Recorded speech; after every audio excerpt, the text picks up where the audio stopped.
শহীদ রাষ্ট্রপতি জিয়াউর রহমানের শাহাদাত বার্ষিকী উপলক্ষে আমরা ওনার জন্য আজকে আল্লাহর দরবারে দোয়া চাইব। আমরা আজকের এই দিনটিকে উপলক্ষ করে শুধু শহীদ রাষ্ট্রপতি জিয়াউর রহমানই নয়, শহীদ রাষ্ট্রপতি জিয়াউর রহমান যেমন বাংলাদেশে বহুদলীয় গণতন্ত্র প্রতিষ্ঠিত করেছিলেন, ঠিক একইভাবে পরবর্তীতে বিভিন্ন সময় বিভিন্ন ষড়যন্ত্রের কারণে বাংলাদেশের গণতন্ত্রের গতিকে প্রতিরোধ করা হয়েছে। গণতন্ত্র প্রতিষ্ঠা করতে গিয়ে মানুষের অধিকার, রাজনৈতিক অধিকার, মানুষের কথা বলার অধিকার প্রতিষ্ঠিত করতে গিয়ে বাংলাদেশ জাতীয়তাবাদী দল বিএনপি এবং এর বাইরেও বহু রাজনৈতিক দলের নেতাকর্মী, এমনকি সমাজের বিভিন্ন শ্রেণী পেশার মানুষ শহীদ হয়েছেন, আত্মাহুতি দিয়েছেন। বহু হাজারো লক্ষ মানুষ বিভিন্নভাবে ক্ষতিগ্রস্ত হয়েছেন, পঙ্গুত্ব বরণ করেছেন। বিশেষ করে বেশি দিন আগের ঘটনা, 1 বছরও হয়নি, বেশি দিন আগের ঘটনা নয়।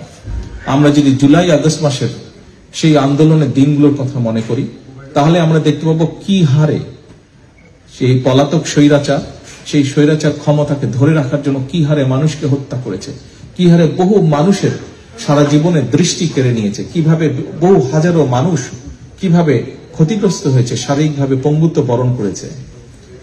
জাতিসংঘের হিসাব মোতাবেক 66 জন শিশুকে হত্যা করেছিল তারা। প্রিয় উপস্থিতিবৃন্দ, উপস্থিত সম্মানিত ওলামা মাশায়েখবৃন্দ, একটু পরে আমরা দোয়ার জন্য আল্লাহর দরবারে হাত তুলব।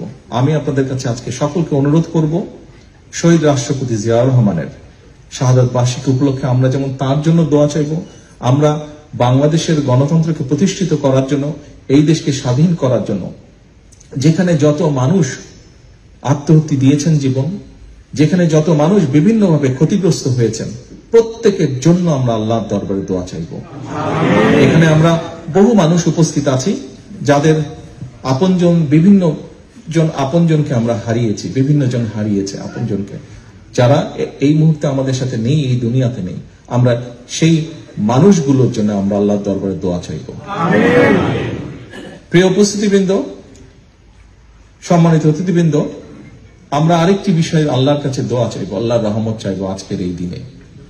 যে মানুষগুলো গণতন্ত্রকে, মানুষের অধিকারকে প্রতিষ্ঠিত করার জন্য তাদের জীবনকে আত্মাহুতি দিয়েছেন, আমরা যাতে তাদের সেই আকাঙ্ক্ষাকে পূরণ করতে পারি, আমরা যারা বেঁচে আছি, আমরা আগামী দিনে যাতে বাংলাদেশের মানুষের প্রত্যাশিত যে বাংলাদেশ, সেই বাংলাদেশকে যাতে আমরা গড়ে তুলতে পারি। যে মানুষগুলো আমাদেরকে ছেড়ে চলে গিয়েছেন, তাদের প্রত্যাশা অনুযায়ী যাতে বাংলাদেশকে গড়ে তুলতে পারি, সেই রহমত যাতে আল্লাহ আমাদেরকে দেন, আমরা আল্লাহর দরবারে হাত তুলে সেই দোয়া। আবারও আমি সকলকে এখানে উপস্থিত হওয়ার জন্য, শহীদ রাষ্ট্রপতি জিয়াউর রহমানকে তার সন্তান হিসেবে আজকে এখানে উপস্থিত হয়ে তার সন্তান হিসেবে আপনাদের সকলকে ধন্যবাদ জানাতে চাই, তার জন্য দোয়া করার জন্য। একই সাথে সকলে যাদের দোয়া প্রাপ্য, প্রত্যেকের জন্য দোয়া করার জন্য আপনারা এখানে একত্রিত হয়েছেন, কষ্ট করে এসেছেন, তার জন্য আপনাদের সকলকে আবার ধন্যবাদ জানিয়ে আমার বক্তব্য শেষ করছি।